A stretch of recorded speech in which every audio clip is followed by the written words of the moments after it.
गुरुभ्य सुचरितपूर्णदेभ्यो नमो गुरुभ्यो गुणगुरुभ्य छत्तीस गुण समग्रे पंचमी आचार्य कर्ण संदर्शे शिष्यानुगुले धम्मायिरिये सदा वंदे गुरुवत्य संयमेन तरन्त्य संसार सायरं घोरं चुन्नन्ति अट्टकं मम जन्मन मरणं न पावेन्ति ये नित्यं व्रतमन्त्रोपनिरता ध्यानाग्निहोत्राकुला षट्कर्मा विरता तपोधनदना साधुक्रिया साधव शीलप्रावरणा गुणप्ररणा चन्द्रार्कतेजोदिकाः मोक्षद्वारकपाटपाटनपटाः प्रीणन्तु मां साधव गुरव पान्तुनो नित्यं ज्ञानदर्शननायकाः चारित्राणो गम्भीरा मोक्षमार्गोपदेशकाः इच्छामन्त्यायैर्वती कावसुकोदस्सालोचे समनान समदंसन समचर्जुत्तानं पंचम्याचाराणाम् आयर्याणम्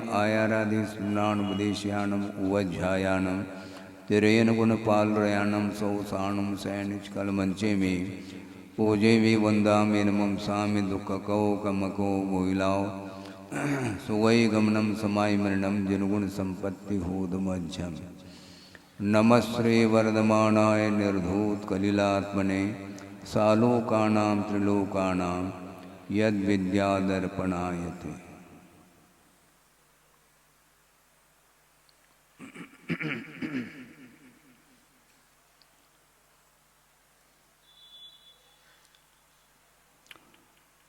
धर्म का स्वरूप आप लोगों ने समझ लिया होगा, जिसके ऊपर लगभग 8-9 दिन व्याख्यान किया है आगम के आधार से। अब सम्यक दर्शन, सम्यक ज्ञान और सम्यक चारित्र ये पृथक रूप से भी धर्म के रूप में आते हैं और समष्टि के रूप में भी आते हैं। और धर्म का स्वरूप ज्ञात होने के बाद और एक एक पृथक पृथक रूप से सम्यक दर्शन का क्या स्वरूप है, सम्यक ज्ञान का क्या स्वरूप है, सम्यक चारित्र का क्या स्वरूप है अथवा लक्षण है, इस विषय को लेकर के भिन्न भिन्न गाथाओं के माध्यम से वर्णन किया जा रहा है। और वह वर्ण जो विषय है वह भिन्न भिन्न पद्धति से आचार्य महोदय करते हैं। श्रावकाचारकार सम्यक दर्शन का स्वरूप बता रहे हैं और सम्यक दर्शन का स्वरूप अन्य ग्रंथों में भी मिलता है।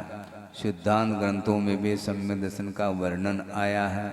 कुंद स्वामी ने भी सम्यक दर्शन का स्वरूप विश्लेषण किया है, किंतु आचार्यों ने सम्यक दर्शन का जो स्वरूप वर्णित किया है, प्रतिपादित किया है, वह शब्दों की अपेक्षा से भेद भिन्नता को लेकर के है कि एकमात्र पद्धति है, किंतु स्वरूप की ओर दृष्टि रखते हैं तो परिभाषा के ओर दृष्टि रखते हैं तो उन सभी परिभाषाओं में कोई अंतर देखने को नहीं मिलता।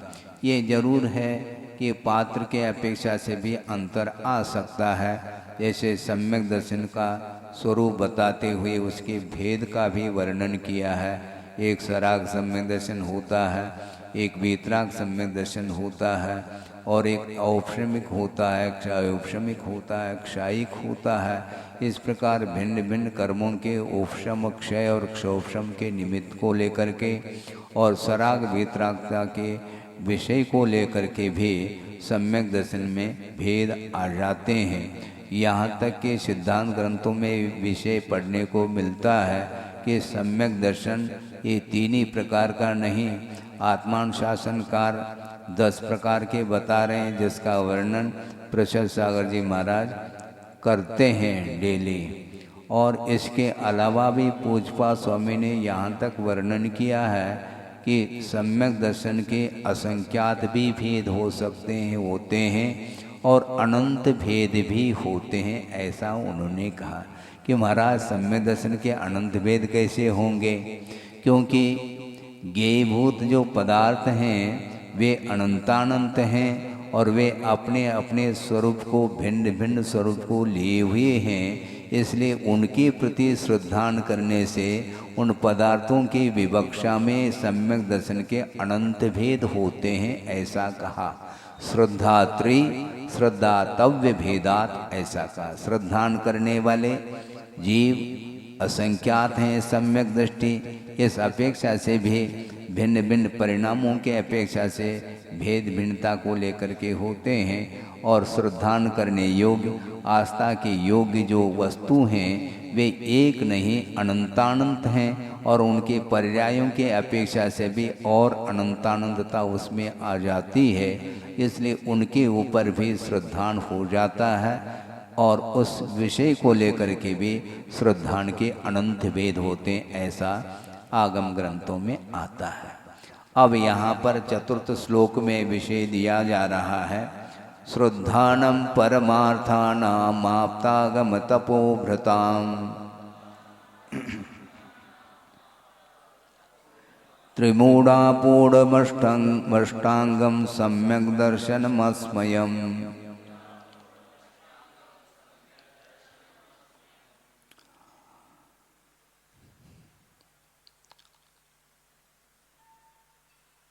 श्रद्धान का नाम सम्यक दर्शन है। श्रद्धान कहो, विश्वास कहो, आस्था कहो, रुचि कहो, ये सारे सारे शब्द एक ही अर्थ को सूचित करने वाले शब्द हैं। आप गौर करेंगे प्रत्येक क्षेत्र में श्रद्धान का अपना महत्व रहता है। सांसारिक क्षेत्र में भी भिन्न भिन्न व्यक्तियों के अपेक्षा से, वस्तुओं के अपेक्षा से भी श्रद्धान का विषय बनता है। जैसे समझने के लिए कोई रुग्ण व्यक्ति है और वह अपने रोग को दूर करने के लिए किसके पास जाता है और कहाँ जाता है? डॉक्टर के पास अथवा वैद्य के पास जाता है। कभी कभी डॉक्टर और वैद्य घर भी आ सकते हैं, यह अलग वस्तु, किंतु प्राय करके वह हॉस्पिटल चला जाता है, क्योंकि वो व्यस्त रहते हैं, बहुत सारे पेशेंट्स होते हैं, उनको वह ठीक करने के अपेक्षा से लाइन की लाइन लगी होती है। जो मरीज होते हैं उनको देखना आवश्यक होता है, और कभी कभी बहुत सीरियस केस जो आता है उसको उन सभी पेशेंटों को गौण करके उसको भी वह देख लेते हैं। हम ये पूछना चाहते हैं कि रोग को दूर करने के लिए डॉक्टर के पास आप लोग जाते हैं तो विश्वास रखते हैं कि वैसे गए हैं? हमें बताओ, पहला विश्वास रखना पड़ेगा। यदि नहीं रखेंगे क्या पता, तो क्या पता, तो मत जाओ वहाँ पर। वो जैसा कहते हैं उसके ऊपर विश्वास करके ही आपको कार्य करना होता है। नहीं हम पहले जान लेंगे, ज्ञान प्राप्त कर लेंगे, फिर बाद में विश्वास कर लेंगे, तो ज्ञान प्राप्त करने के लिए 2-4 दिन में थोड़ी ज्ञान प्राप्त होगा। मान लो कोई भयानक रोग हुआ है और उसकी जानकारी के लिए आप यदि किताब पढ़ना प्रारंभ कर लोगे तो डॉक्टर कहते हैं ऐसा कर लो कि क्योंकि हम भी डॉक्टर बने हैं, एक आध दिन में तो बने नहीं, काफ़ी समय लगा है, सालों व्यतीत किए हैं, अध्ययन करते करते डिग्री ली हैं, और MBBS हो जाता है, फिर MD हो जाता है, फिर DM हो जाता है, पता नहीं कौन कौन से और विशेष रूप से गहराई के साथ अध्ययन करने की दृष्टि से डिग्रियां ली जाती हैं। फिर बाद में उसमें वह योग्यता डॉक्टर के पास आती है कि रोग का निवारण किस ढंग से किया जाता है आदि। तो उसी प्रकार आप यदि ज्ञान प्राप्त करना चाहते हैं फिर बाद में विश्वास करना चाहते हैं तो डॉक्टर कहते हैं कि बाद में विश्वास की कोई आवश्यकता ही नहीं पड़ती है, क्योंकि ये विश्वास शब्द ही आपको सूचित कर रहा है कि कोई भी वस्तु प्रत्यक्ष नहीं है, परोक्ष है, तो उसके ऊपर श्रद्धान किया जाता है। और ये कहावत भी चरितार्थ होती है, हाथ कंगन को आरसी की क्या आवश्यकता, आईने की क्या आवश्यकता, हाथ में ही मांडो कंगन अर्थात चूड़ी है, पहन रखा है, तो उसको देखने के लिए आईने को ले आओ तो ये पागलपन माना जाएगा। हाँ, इसी प्रकार आचार्य कहते हैं कि सारा का सारा पदार्थ आपके ज्ञान का विषय बन जाए, फिर बाद में मैं श्रद्धान कर लूँ तो केवल ज्ञानी हो गया, आप श्रद्धान की क्या आवश्यकता है। सारा का सारा वह केवल ज्ञान में विश्व जब आ रहा है, सूक्ष्म से सूक्ष्मतम पदार्थ भी क्यों न हो, उस केवल ज्ञान रूपी दर्पण में वह प्रतिबिंबित ही हो रहा है, फिर श्रद्धान करने की क्या आवश्यकता है। इससे स्पष्ट है कि श्रद्धान परोक्ष वस्तु के ऊपर ही किया जाता है। जब वस्तु का प्रत्यक्षीकरण होता है तो श्रद्धान की कोई भी आवश्यकता नहीं पड़ती। इसलिए आप डॉक्टर के ऊपर आपको विश्वास ही रखना पड़ेगा, रखना हो तो रखो, नहीं है तो उनको कोई चिंता नहीं है। हम विश्वास नहीं करेंगे तो न करो, हाँ ना, तो आपको यहीं पर पड़ेगा, चाहे आ जाओ, आज आ जाओ, जो साल भर आ जाओ, ज़्यादा लेट करोगे तो ऊपर चले जाओगे, ये ध्यान रखो। हाँ, इसलिए जल्दी जल्दी करता है आप ही हमारे लिए भगवान है, आप ही सब कुछ है। इस प्रकार वह श्रद्धान करके विश्वास रख करके आस्था के साथ वह जो भी डॉक्टर कहता है उसको वह एक्सेप्ट कर लेता, अर्थात स्वीकृति दे देता है। किंतु संसारी प्राणी की बड़ी दुर्दशा ये है कि धार्मिक क्षेत्र में वह विश्वास करना पसंद नहीं करता। जुनवानी कह रही है, मान लेते हैं, मेहरबानी कर रहे हैं क्या, मान करके आप आस्था बिल्कुल रुचि के साथ बड़े आदर पूर्वक भक्ति पूर्वक उस जिनवाणी में जो लिखा है, कहा गया है, उसको स्वीकार करेंगे तो ही सम्यक की उत्पत्ति होगी, ऐसा कहा हुआ है। सम्मत सनिमित्तम जनसुत्तम, ऐसा कहा। सम्यक की उत्पत्ति के लिए जिनेन्द्र भगवान के द्वारा कहा हुआ जो सूत्र है वही सम्यक की उत्पत्ति में निमित्त है, ऐसा कहा। किंतु ये ध्यान रखो कि कार्य की उत्पत्ति में दो प्रकार के कारण हुआ करते हैं, एक बहिरंग कारण और एक अंतरंग कारण होता है, जिसको उपादान बोलते हैं। तो सम्यक की उत्पत्ति में जिनेन्द्र भगवान के द्वारा कहा हुआ जो आगम है वह सम्यक की उत्पत्ति में निमित्त तो है, किंतु वह अंतरंग निमित्त नहीं है, इसको ध्यान में रखना चाहिए। वह बहिरंग निमित्त है। एक दवाई इंटरनल और एक एक्सटर्नल, दोनों में अंतर नहीं है क्या? है। उसी प्रकार जिनेन्द्र भगवान ने जो कहा है, उन्होंने केवल ज्ञान के माध्यम से वस्तु का स्वरूप उन्होंने जाना है, और जानने के उपरांत जैसा जाना है वैसा ही उन्होंने प्रतिपादन किया है। इसलिए जिनेन्द्र भगवान के ऊपर विश्वास करके हम उनकी वाणी को हम आत्मसात करते हैं तो सम्यक की उत्पत्ति होती है। क्योंकि भगवान कभी भी अन्यथावादी नहीं होते, क्योंकि अन्यथा प्रतिपादन क्यों करें? विपरीत प्रतिपादन करने के पीछे भी कोई न कोई आशय रहता है, किंतु उनका आशय साफ है, क्योंकि सबका हित चाहते हैं वो। आप स्वयं चाहो अथवा न चाहो ये अलग वस्तु, किंतु विश्व का हित करना उनको अभिष्ट है। इसलिए हित के दृष्टि से वो कह रहे हैं, तो आप स्वीकारता देना नहीं देना ये आपके ऊपर है।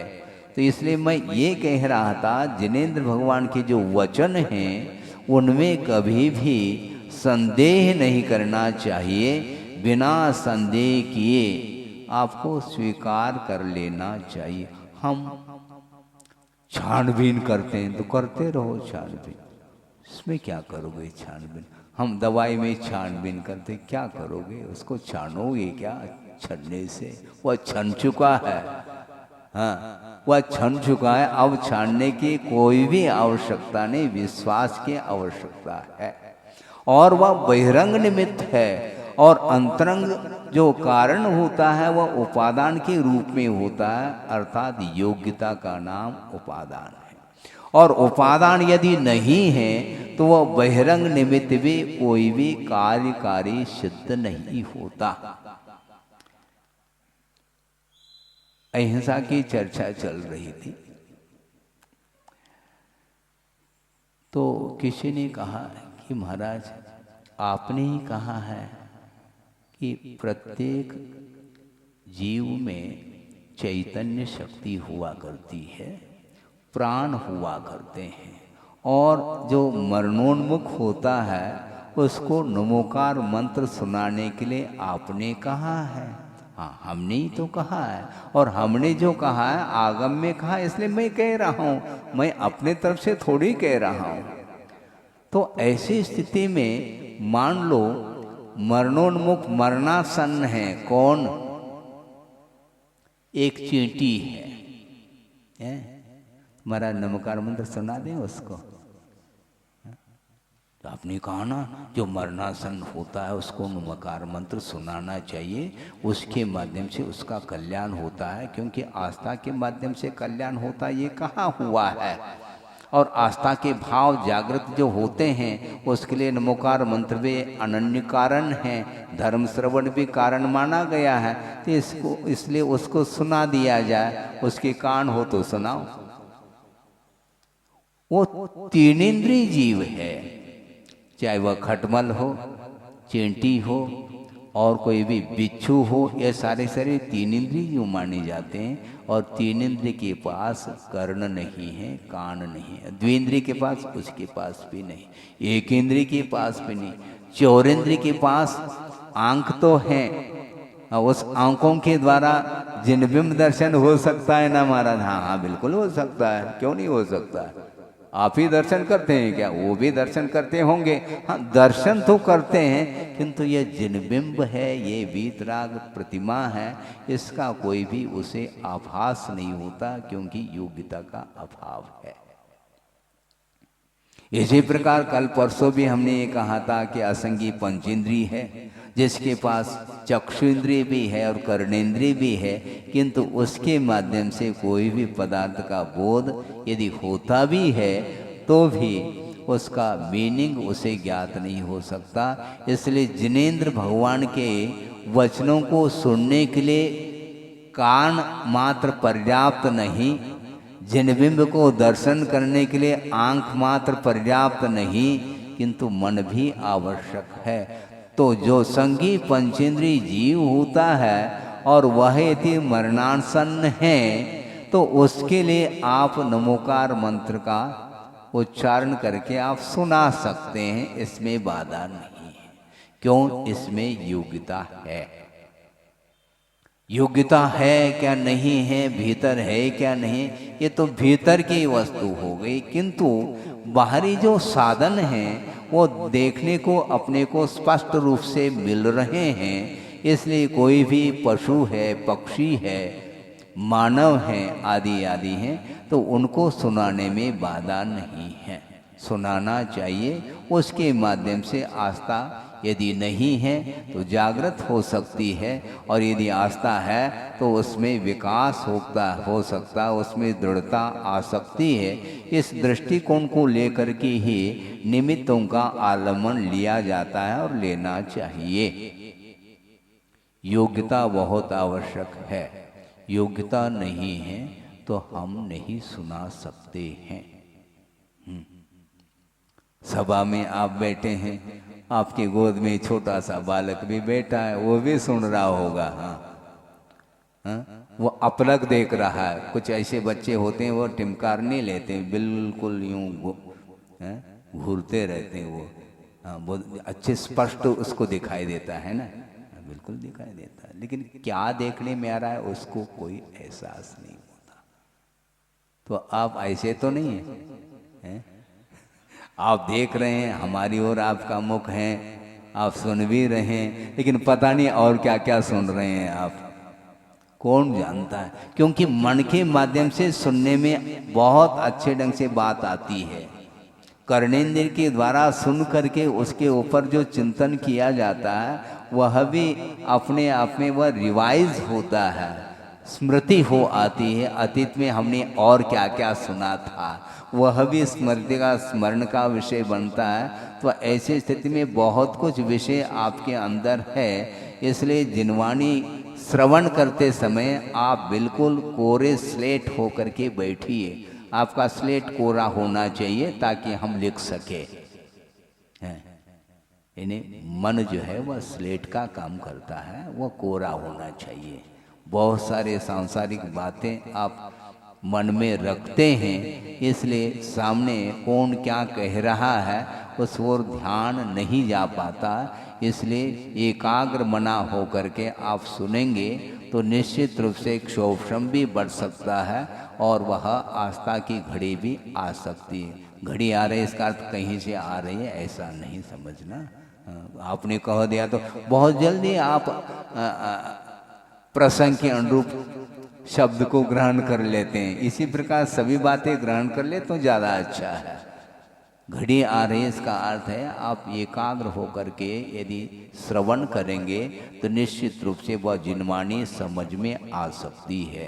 तो इसलिए कोई भी कार्य संपादित होता है तो उसके लिए अंतरंग कारण अर्थात उपादान भी अपेक्षित है और साथ साथ निमित्त भी आवश्यक है।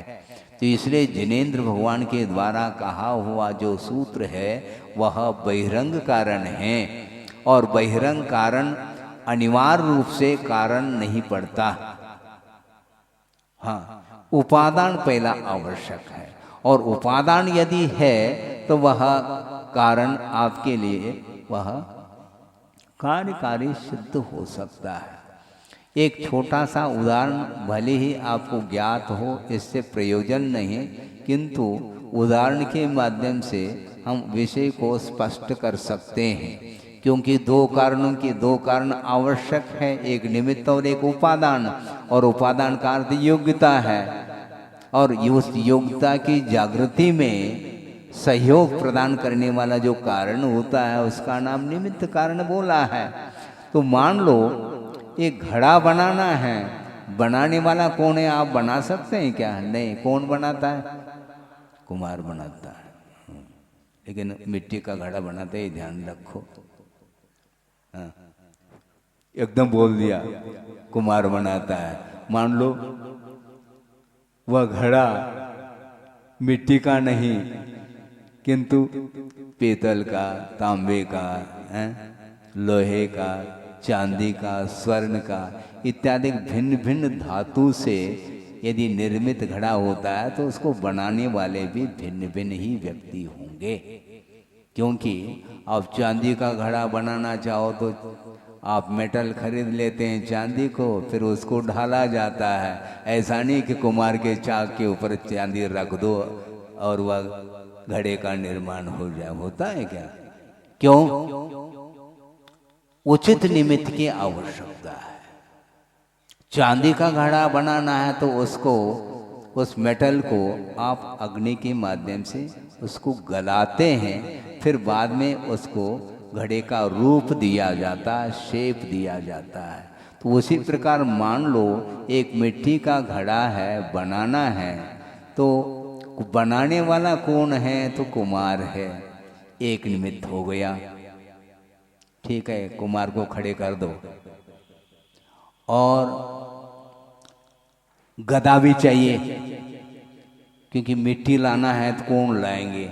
उस गधे के पीठ पर मिट्टी लाद करके ले आते हैं। तो गधे के पीठ पर सीधा मिट्टी डालते हैं क्या आप? कुछ तो चाहिए है? हाँ, जो भी बोरी समझ लो, तो बोरी में आप मिट्टी भर लेते हैं तो बोरी भी कारण है। ध्यान रखना, एक एक कारण को पकड़ना है, भूलना नहीं। क्योंकि उपादान एक होता है, निमित्त एक नहीं हुआ करता, निमित्त बहुत सारे हुआ करते हैं। निमित्त की समग्रता के साथ ही वह उपादान के माध्यम से कार्य संपादित होता है। तो बोरी भी चाहिए, गदा भी चाहिए, कुम्हार भी चाहिए, और चाक भी चाहिए। और चाक ऐसे थोड़ी बिना कील के वह चाक टिक जाए, उसके नीचे वह गड़ा हुआ एक कील रहता है, उसके ऊपर उस चाक को रखा जाता है। और चाक को घुमाना भी आवश्यक है, दिमाग घूम जाएगा नहीं तो। हाँ, चाक को घुमाना है तो चाक को घुमाने के लिए एक डंडा भी चाहिए, हैं, और उसको घुमाने वाला वह कुम्हार होता है। इतना ही है, और भी निमित्त है क्या? नहीं, निमित्त है, क्योंकि मिट्टी को छानना है। हाँ, ऐसा नहीं उसमें कंकर पत्थर है, वो घड़ा बनेगा क्या? क्योंकि जब तक बाधक कारण का आप अभाव नहीं करोगे तब तक वह साधक कारण काम नहीं कर सकता। तो बाधक क्या है? कंकर पत्थर बाधक है। उसको निकालना है तो चालनी ले आओ, चालनी और चाहिए छाड़ने के लिए, और छान लिया। छानने के ऊपर बिल्कुल जो है पाउडर के समान है, वो मिट्टी है, मुलायम मिट्टी। लेकिन मुलायम मिट्टी तो है, लेकिन बिना जल के भी काम नहीं चलेगा। जल और चाहिए, जल का घड़ा और चाहिए। मिट्टी का घड़ा बनाना है तो एक घड़ा जल लेकर के रख लेता है। फिर बाद में उस मिट्टी में जल मिलाता है, लेकिन दिमाग से मिलाता है, ये ध्यान रखो। हाँ, वह संगी है, कुमार असंगी नहीं है। अनुपात से ही जल डाला जाता है। ज़्यादा डालेंगे तो फिर वो क्या होगा? फिर वो लोंदा नहीं बनेगा। अनुपात से जल डालता है, फिर बाद में अपने पैरों से उसको रोंद देता है।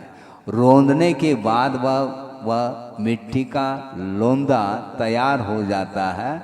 फिर बाद में उस चाक के ऊपर उसको रखता है, और चाक को घुमाने के बाद बाजू में जा कर के खड़ा नहीं होता वो, हैं, कैसा घड़ा बन रहा है मैं निरीक्षण कर लूँ दूर बैठ करके, खड़े होकर के, ऐसा नहीं। वो स्वयं अपने हाथों से उसको आकार देता है। तो हाथ भी निमित्त हैं कुम्हार के। पैरों से तो उसने मिट्टी को रोंदा है, हाँ, और पैरों से वह शेप नहीं दे सकता। निमित्त कोई भी हो, ऐसा थोड़ी होता है। अब देखो विषय को किस प्रकार विस्तार रूप दिया जा रहा है। ये दृष्टांत देना है तो कैसे भी दे करके आप आगे बढ़ जाओ, तो वो घड़ा नहीं बनने वाला है, क्योंकि ये दृष्टांत दिया जा रहा है। दृष्टांत के लिए ध्यान रखो, इसी में आपको आनंद आने लगा, दृष्टांत में आना चाहिए। हाँ, सम्यक दर्शन की उत्पत्ति हमें करना है, उत्पत्ति इसकी। तो ऐसी स्थिति में वह हाथ के माध्यम से उस लोंदे के लिए वो आकार दे रहा है। तो आकार देते समय हाथ भी निमित्त हैं, और उसका जो उपयोग है सबसे बड़ा निमित्त वो माना जाता है। इधर उधर यदि मान लो उसका उपयोग चला जाए तो वह घड़ा नहीं बन सकता, क्योंकि भिन्न भिन्न उस लोंदे के लिए, उस मिट्टी के लिए भिन्न भिन्न आकार दिए जा सकते हैं। तो आपके उपयोग में यदि घड़ा बनाने का यदि संकल्प है तो वह घड़ा बनेगा, वह आकार लेगा। नहीं मान लो सकोरा बनाना है, कोई दिया बोलते हैं, तो वो तो उसके लिए अलग शेप आएगा। भिन्न भिन्न प्रकार के, कोई ग्लास बनाना चाहो, कोई लुटिया बनाना चाहो, आदि आदि, तो भिन्न भिन्न आकार वह देता है अपने उपयोग के माध्यम से। ये सारे के सारे निमित्त हैं, किसके लिए? घड़े के उत्पत्ति में सब निमित्त हैं, किंतु निमित्त के साथ साथ उपादान भी चाहिए। और कौन सा निमित्त बचा? सब हो गए हैं? आप बोल रहे हैं, इनको हम पूछ रहे हैं, क्योंकि आपने पढ़ लिया है, सुन लिया है, इसलिए स्मरण शक्ति आपकी अच्छी है। काल भी एक कारण है, ऐसा नहीं कि एक समय में रखते ही बन जाए, वो टाइम लगेगा। लेकिन टाइम लगेगा, इसलिए टाइम की प्रतीक्षा करते रहो। वो घड़ा नहीं बनेगा, नहीं बनाएगा मान लो कुमार, तो समय पर घड़ा बनेगा ऐसा? महाराज सब निश्चित है, समय पर होता है तो ठीक है, निश्चित है तो बैठे रहो। फिर जो है ना, रसोई घर में नहीं जाना है, बनाना नहीं, क्योंकि सब कुछ निश्चित है ना, समय पर सब होता है। ये निमित्तभूत सामग्री चाहिए और उपादान भी चाहिए, कुछ और भी चाहिए कि नहीं? हम पूछना चाहते हैं अब आप लोगों को, बहुत जल्दी बता दिया आपने। मान लो पूरे निमित्त हैं और उपादान भी हैं, कम होगा? बोलो क्यों नहीं? अब बोलना चाहिए दिमाग से, सोच विचार करके बोलो आप। बाकी सब ठीक है, हम ये कहना ये चाहते हैं वो सारे निमित्तभूत जो सामग्री हैं वह यथावत हैं, किंतु उनमें कोई संयोजना नहीं हो रही है। तो बिना संयोजना के संभव नहीं। पानी ला करके एक स्थान पर रख दिया एक घड़ा, एक स्थान पर चाक रख लिया, एक स्थान पर डंडा रख लिया, एक स्थान पर वह कुमार भी खड़ा, एक स्थान पर गदा भी खड़ा है, एक स्थान पर जो है ना मिट्टी का वह ढेर लगा हुआ है। तो ये कार्य होगा क्या? निमित्त के वो निमित्त अपने आप आ जाता है, वो कार्य अपने आप हो जाता है। ऐसी धारणा बनी हुई है समाज में, इसलिए हम कहना ये चाहते हैं ये नैमित्तिक जितने भी सामग्री है इसकी संयोजना की आवश्यकता है। बिना संयोजना, और ये संयोजना बिना उपयोग के संभव नहीं है। और वह संयोजित कर लेता है वह यथा योग्य, उसकी संयोजना होने के बाद उपादान है तो घड़े का निर्माण होता है। तो वस्तुतः सारे नैमित्तिक सामग्री विद्यमान होते हुए भी यदि मिट्टी नहीं है तो घड़ा नहीं बन सकता। कोई कह दे आप लोगों में से एक व्यक्ति खड़े होकर के कुमार के लिए हमें घड़ा चाहिए, कितने? 10 चाहिए, अच्छी बात है, लेकिन मिट्टी की नहीं, मिट्टी का घड़ा नहीं चाहिए मुझे, फिर कौन सा? बालू रेत का। हमारी समस्या खड़ी हो गई। हाँ 10 घड़ी चाहिए, वो भी होशियार है कुमार। 10 क्यों, हम 100 बना करके देंगे। बालू रेत का? हाँ बिल्कुल बालू रेत का बना देंगे, लेकिन एक मॉडल लेकर के आना। अब नहीं आएगा कोई भी लेकर के, क्योंकि वो बन ही नहीं सकता। तो इसको बोलते हैं आप बालू रेत के द्वारा आप घड़ा बनाना चाहो तो नहीं बनेगा। तो उसमें क्या योग्यता है? वह अलग योग्यता है। आप बिल्डिंग बनाना चाहते हैं तो रेत और सीमेंट और गारा जो भी है उसका मिक्सिंग करके वह ढालते हैं आप, बनता है क्या नहीं? बिल्डिंग बन सकता है, पिलर खड़े हो सकते हैं, दीवार खड़ी हो सकती है, आदि आदि, और आपका छत ढल सकता है। हाँ। लेकिन घड़ा आप चाहते हो तो मिट्टी ही चाहिए, इसको बोलते हैं उपादान।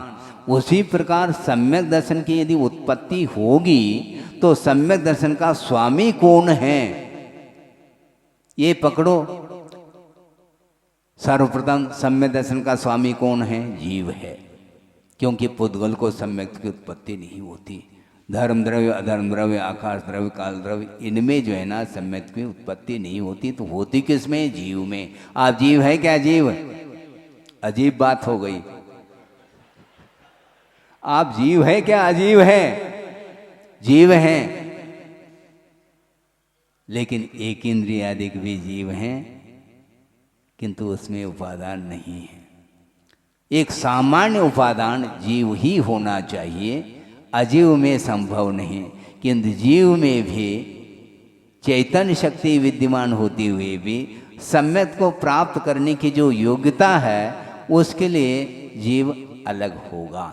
यद्यपि सम्यक की उत्पत्ति चारों गति में होती है, किंतु चारों गति में होते हुए भी, तिर्यंच गति में होते हुए भी एकेंद्रीय से लेकर के असंगी पंचेंद्र तक जीव को कभी सम्यक्त की उत्पत्ति नहीं हो सकती है। इसलिए उसके लिए अब धर्म श्रवण कराना कोई सार्थक सिद्ध नहीं होता, उसके लिए जिनबिंब दर्शन कोई सार्थक सिद्ध नहीं होता। जाति स्मरण क्या करेगा? स्मरण करने के लिए मन चाहिए, वो जाति स्मरण क्या करेगा? वो ये सारे सारे जितने भी निमित्त हैं, उन निमित्तों के माध्यम से जो कार्य की उत्पत्ति होती है, उसके लिए यथायोग्य उपादान की भी बड़ी आवश्यकता होती है। तो इसीलिए जीव को सम्यक में उत्पत्ति होते हुए भी उसमें संगी पंचेंद्री चाहिए। अब देखो, संगी पंचेंद्री होकर के भी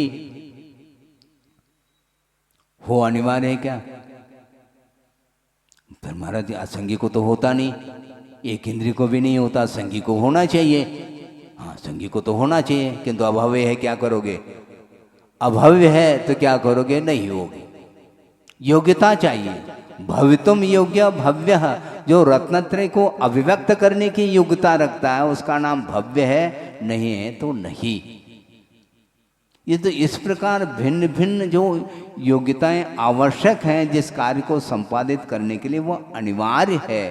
तो इसी प्रकार ये निमित्त उपस्थित होने के उपरांत भी उपादान यदि मान लो नहीं है तो नहीं होगा, किंतु उपादान होते हुए भी योग्य उपादान होना चाहिए। आम में पकने की क्षमता है क्या नहीं? योग्यता है क्या नहीं? बोलो। है, ठीक है, पका लो, क्योंकि पाल विषय माली है ना। हाँ, और चने के बराबर मान लो आम लगे हैं तो तोड़ करके पका लो आप, क्योंकि योग्यता है ना। आम पकेगा, निश्चित रूप से पकेगा, किंतु काल पका देगा। ध्यान रखो, काल पकाता है तो तोड़ लो, चने के बराबर जो आम है वो तोड़ करके रख लो, पाल में बंद कर लो, काल पका देगा। बिफोर उसी डाल पर वह पकेगा, पकने की योग्यता जब आती है तब जा करके वह माली उसके ऊपर के लक्षण दे करके उसको तोड़ करके 8-10 दिन बिफोर पकाने का पुरुषार्थ करता है। इसलिए स्पष्ट है कि योग्य उपादान योगी न, ऐसा कहा है। योग्य उपादान का अर्थ एक सामान्य योग्यता और योग्य उपादान का अर्थ विशिष्ट योग्यता की आवश्यकता है। मनुष्य गति में सम्यक की उत्पत्ति होगी योग्यता होने के उपरांत भी, किंतु पैदा होते ही संभव नहीं। 8 साल अंतर्मूर्त की आवश्यकता है। 8 साल अंतर्मूर्त के होने के उपरांत उसके भीतर वह सम्यक को प्राप्त करने की योग्यता आ सकती है, आती है। और योग्यता आने के उपरांत भी आंख मीच करके बैठेंगे तो सम्यक की उत्पत्ति नहीं होगी। अब पुरुषार्थ आवश्यक है। धार्मिक क्षेत्र में आप पुरुषार्थ के लिए स्थान नहीं देते और सांसारिक क्षेत्र में बिना पुरुषार्थ के कोई आप काम करते ही नहीं। ये स्थिति है। इसलिए उपादान बहुत बलवान होता है निमित्त के अपेक्षा से, किंतु निमित्त को आप निमित्त का निषेध करते हैं तो भी खाली उपादान के माध्यम से काम नहीं होता। इसलिए देव गुरु शास्त्र के ऊपर श्रद्धान करने का नाम सम्यक दर्शन, इस प्रकार श्लोक में विषय दिया है समंतभद्र महाराज ने। किसके ऊपर श्रद्धान करना? श्रद्धानम सम्यक दर्शनम। 1 घंटा होने को है। हाँ, श्रद्धानम सम्यक दर्शनम, इसकी व्याख्या आपके सामने लगभग 40 मिनट तक की गई है। अभी बहुत कुछ विषय रह गया है। किसके ऊपर श्रद्धान करना? अब ये है विश्वास करना जिस किसी के ऊपर नहीं, देव गुरु शास्त्र के ऊपर श्रद्धान करने का नाम सम्यक दर्शन, ऐसा कहा। देवगुरु शास्त्र कोई भी नहीं, परमार्थ नाम ऐसा कहा। अर्थात समीचीन, परमार्थ का अर्थ क्या? समीचीन।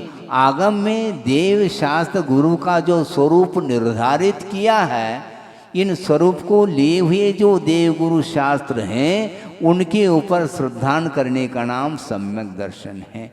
जिस किसी के ऊपर आप श्रद्धान करोगे तो वह सम्यक की उत्पत्ति नहीं होगी। रोग का निष्कासन डॉक्टर के माध्यम से होगा, उसके ऊपर आप श्रद्धान करते हैं, करना भी अनिवार्य है, किंतु डॉक्टर के ऊपर श्रद्धान करने से सम्यक की उत्पत्ति नहीं होती है, ध्यान रखो। श्रद्धान किसी के ऊपर भी रख ले हम, ऐसा नहीं होता। जिस वस्तु को आप ग्रहण करना चाहते हैं, प्राप्त करना चाहते हैं, तो वह वस्तु किसके पास वह उपलब्ध हो सकती है, उसका आलंबन लिया जाता है। इसलिए रोग का निष्कासन जो होगा डॉक्टर वैद्य के द्वारा होगा। और विद्या हासिल कोई करना चाहता है तो वह टीचर के पास चला जाएगा, गुरु के पास चला जाएगा, लौकिक गुरु की अपेक्षा से। अभी सम्यक की बात नहीं करना। इसी प्रकार मान लो कोई नदी को पार करना चाहता है, समुद्र को पार करना चाहता है, तो डॉक्टर के पास जाओगे क्या? पार हो जाओगे तुम? आप रुग्ण थोड़ी हैं, आप स्वस्थ हैं, किंतु स्वस्थ होते हुए भी आपको नदी पार करना है अथवा सागर को पार करना है, तो उसके लिए किसका आलम्बन लेते हैं? नाव का। लेकिन नाविक नहीं है तो बैठे रहो, बैठे रहो आप। नाविक यदि नहीं है तो नाव किस काम का? चलाने वाला कौन? क्या बोलते हैं उनको?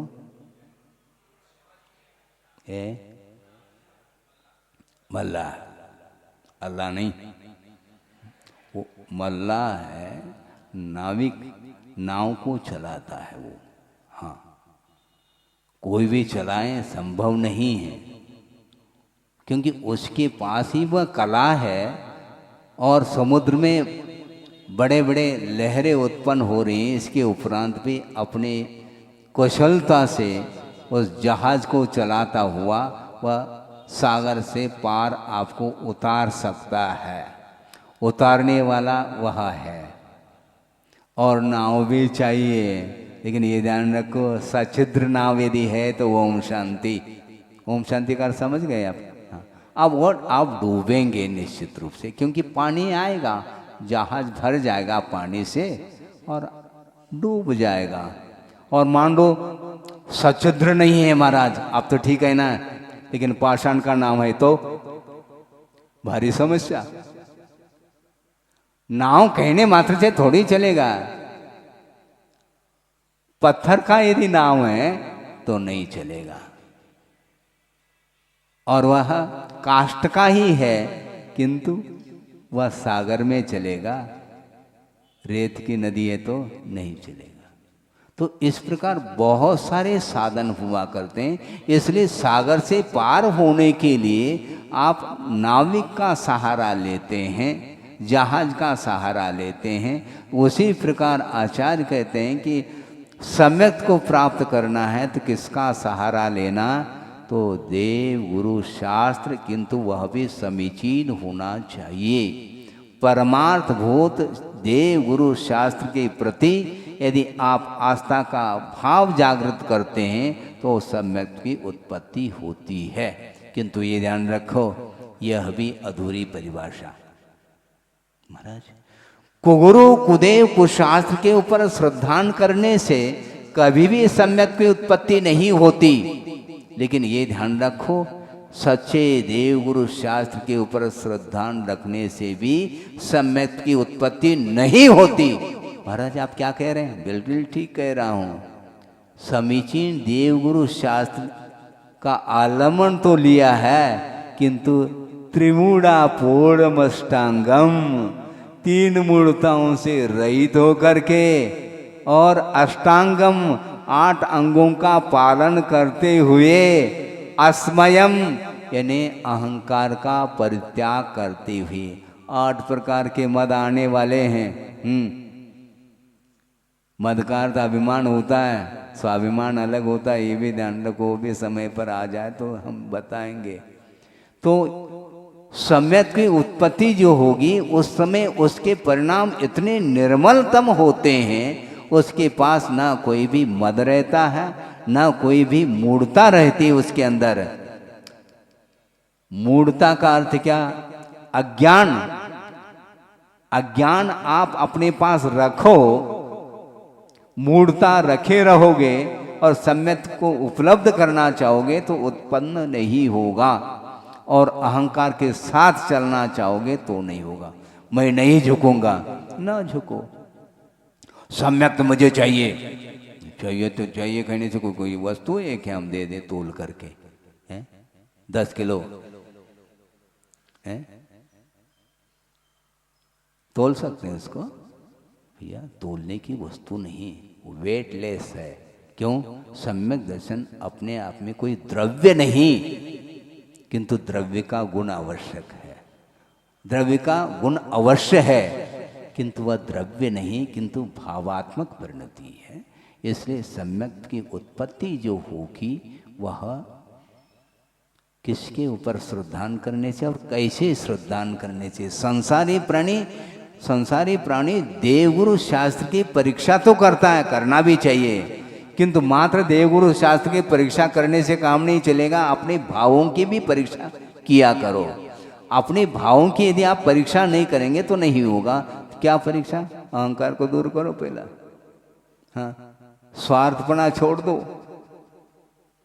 बिल्कुल अज्ञान भाव उसको हटाओ, कि सारे 3 पूर्णताओं से रहित, 8 मदों से रहित और 8 अंगों का पालन भी करना है। खाली बैठना नहीं आपको प्राप्त करके, हैं? खाली प्राप्त करके बैठना नहीं, किंतु आचार्य कहते हैं सम्यक दर्शन उत्पन्न होने के उपरांत उसकी रक्षा की भी फिक्र होनी चाहिए। आपने घड़ी बहुत अच्छी खरीदी है, बॉक्स नहीं है तो उसकी रक्षा नहीं होगी, है? चाहिए कि नहीं? बिल्कुल चाहिए।